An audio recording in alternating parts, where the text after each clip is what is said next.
பாருங்க, இந்த பிரேத சாபத்தை பற்றி கண்டிப்பாக இதை நான் சொல்லி ஆகணும். நம்ம ஜாதகம் பார்க்க வர்றவங்க நிறைய மக்கள் ஜாதகம் பார்க்க வர்றாங்க. கொஞ்சம் நெஞ்சமெல்லாம் இல்லைங்க. மக்கள் உலகம் ரொம்ப பெருசு. நிறைய ஜாதகத்தை இது வரைக்கும் நம்ம செக் பண்ணியிருக்கோம். பல்லாயிரக்கணக்கான ஜாதகத்தை நான் பார்த்துருக்கேன். இந்த லக்கணத்தில் மாந்தி இருக்கிறவங்களுக்கு இந்த பிரேத சாபம் இருக்குதுன்னு ஒரு உறுதிப்படுத்துது. இந்த லக்கணத்தில் மாந்தி இருந்தால் அது பிரேத சாபம். இந்த லக்கணத்தில் மாந்தி இருந்தால் இந்த பிரேத சாபம்ங்கிறது மட்டும் நான் சொல்லிட்ட பத்தாது. இந்த பிரேத சாபம் எப்படி வந்ததுன்னு உங்களுக்கு தெரியணும் அல்லவா? அப்போது இந்த பிரேத சாபத்துக்கு சூரியனுடைய மகன் சனி, சனியினுடைய மகன் மாந்தி. இந்த மாந்தினாலும் ஒன்று தான், குளிகினாலும் ஒன்று தான். அதனால தான் அந்த காலத்தில் முன்னோர்கள் மறைமுகமாக சொல்லி வச்சாங்க, குளுக நின்ன வீடு குட்டிச்சவர் அப்படின்னு. அப்போ லக்கணத்திலேயே குளுக நின்னா அந்த ஜாதகரை குட்டிச்சவராக போயிடுவாரா? வாழ்க்கையில் என்னென்னமோ முயற்சி பண்ணி பார்ப்பார், அவரால் மேலே வரவே முடியாது. அதுக்கு என்ன காரணம்னு நினைக்கிறீங்க நீங்கள்? ஜாதகம் லட்டு மாதிரி இருக்குது விஷயங்கள் எல்லாமே. இதை நீங்கள் தெரிஞ்சுக்கணுங்கிறதுக்காக இந்த விஷயத்தை கூட சொல்கிறேன். அந்த காலத்தில் நல்லா பாருங்கள், யாராருக்கெல்லாம் தீட்டு அப்படிங்கிறது நீங்கள் தெரிஞ்சுக்கணும் அல்லவா? இப்போ நீங்கள் ஒருத்தர் இறந்து போனால் ஒரு 6 மாதம் அடப்பு இருக்குதுன்னு வச்சுக்கோங்க. அவிட்ட நட்சத்திரம், சதயம், பூரட்டாதி, உத்திரட்டாதி, ரேவதி, இந்த மாதிரி இது எல்லாத்துக்கும் ஒரு 6 மாதம் இந்த நட்சத்திரத்தில் பிறந்துக்கிறவங்களுக்கெல்லாம் அடப்பு.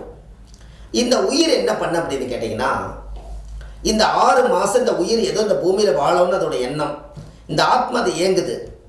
ஆனால் கடவுள் ஏதோ இறைவனை அழைச்சிட்டாரு, அந்த ஆத்மா போயிடுச்சு. ஆனால் இந்த மனசு என்ன சொல்லுதுன்னா, நான் இந்த பூமியில் இன்னும் நல்லா ரொம்ப நாளைக்கு நான் வாழணுங்கிற இந்த ஆத்மா இயங்குது. அதனால் அந்த ஏக்கம் பூர்த்தி அடையாதனால 6 மாதம் அடப்பில் போய் ஒருத்தர் இறந்து போகிறார். யார்? அந்த உறவு சம்மந்தப்பட்டவர். இவங்க என்ன பண்ணுவாங்கன்னா, அந்த காலத்தில் எல்லா உயிர் போகிறது பக்கத்தில் இருந்தால் எல்லாரும் எடுத்து அடக்கம் பண்ணி அதுக்கு உண்டான கோடி எல்லாம் போட்டு அதுக்கு உண்டான கருப்பு கருமாதியெல்லாம் செஞ்சு அந்த கர்மாவை தீர்த்து அதுக்கு உண்டான வழிமுறையை செய்வாங்க. இது நம்ம ஊர் வழக்கம்.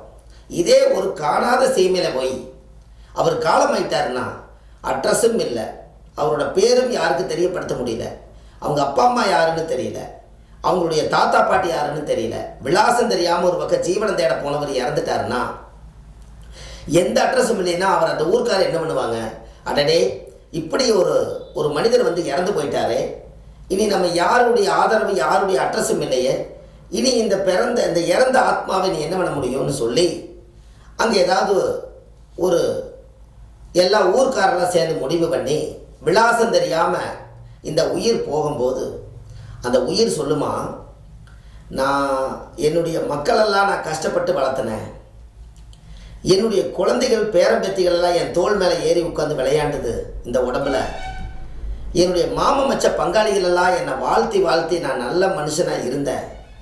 ஆனால் இந்த உயிர் போகும்போது மட்டும் என்னோட உயிரை பார்க்குறக்கு யாருமே இல்லையேன்னு அந்த ஏக்கத்தில் இறந்துருமா. இந்த ஏக்கத்தில் இறந்துச்சுன்னா பாருங்க, இந்த உயிரோட ஆத்மா அந்த ஏக்கத்தோடு இறந்ததுனால அவங்களோட வம்சம் வழி எங்கே இருக்குதோ அந்த இடத்துல இந்த ஆத்மா போய் ஒரு கருவில் நம்மளோட கர்ம அந்த ஈமகாரியம் செய்யாத அந்த ரொம்ப ரத்த சம்பந்த உறவு இருக்கிறாங்க பாருங்கள், அவங்க வழியில் இந்த லக்கணத்தில் மாந்தி இருந்தால் பிரேத சாபம். அப்போ இது என்ன ஆயிருன்னு கேட்டிங்கன்னா, இந்த உயிர் ஆத்மா ஒன்று இழந்தால் ஒன்று உருவாகும்.